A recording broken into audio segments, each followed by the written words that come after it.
Okay, guys, so this is going to be pretty quick, but as you know, this is a really important topic for the College Board. They want you to trace, what is the role of women through these different time periods. We're in period 7, and we already know dramatic changes, right? We have the 19th Amendment that was passed in 1919, and here also in period 7, we see that women are going to receive these new economic opportunities. So the War Production Board, I cannot emphasize this one enough. I've been saying it over and over again, demanded everyone be working as much as possible. And so here we have this poster on the left. Good work, sister. We never figured you could do a man-sized job. And that's really offensive today. But at that time, they're saying, man, women, you guys are really essential. So roll your eyes, but at the same time, know that this is representing a major, major shift. So the War Production Board, what we see is 3/4 of women in war industries were married. Why that's a big deal, okay? I want you guys to sit here and think about this. That stat is a big deal because usually the women during World War I that worked were single. And it was because they didn't have a man to take care of them. And so this was a great opportunity for them to achieve some economic independence. What we're seeing here is that now married women are choosing to work. They don't necessarily have to, they're choosing to do it. Also, we look at this, 60% of these women were older than 35 years old. So again, what that means is usually younger single women went to work in World War I and after, and now it's married and even older women. And so this is, as it says, breaking social norms. So this is a ginormous shift. And so I'm going to ask you, do you have a mother or an aunt or something like that that is married, older than 35 years old, and working? And most of you are going to say yes, and that doesn't seem like a big deal to you. But it doesn't seem like a big deal because these women are breaking that social expectation that older married women stay home. So this is a big, ginormous shift for you. And one of these propaganda movements to try and encourage women to do this is Rosie the Riveter. And so I have the definition up here. I'm going to link to a video that I really want you to watch about the history of Rosie the Riveter.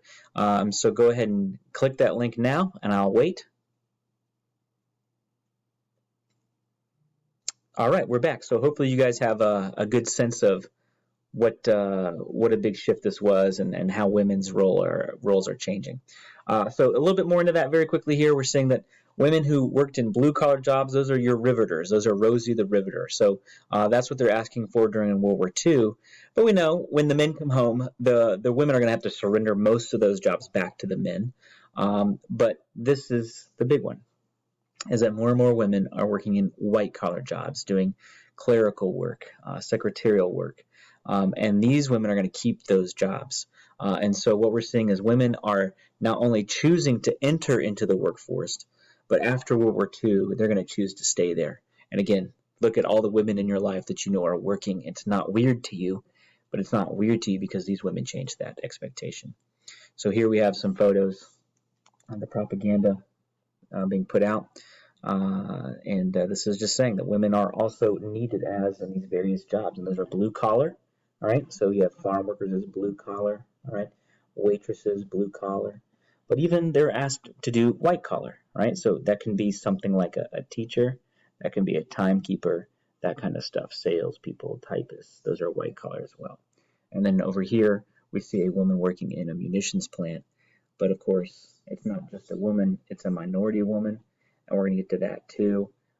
So we're saying this war has just a huge social impact for both women and minorities. And that's really what the AP exam is probably going to ask you about on the home front more than anything else.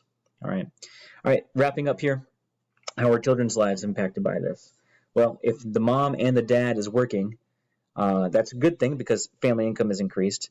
But what also happens here is daycare centers emerge. And so again, maybe you've been impacted by that because your mom and dad both work.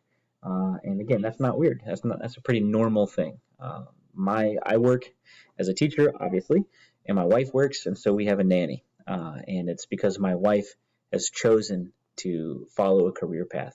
She's passionate about it. She wants to do it. She loves it. And so, again, that social norm that didn't exist pre-World War II is now a social norm to us, that women, of course, go work. All right. So what we'll move on in a separate video to is racial minorities. That'll be a quick one as well. But again, I've posted some enrichment stuff for you. Stay tuned to that on the website. And I'll see you on the next one. See you on the flippity flip.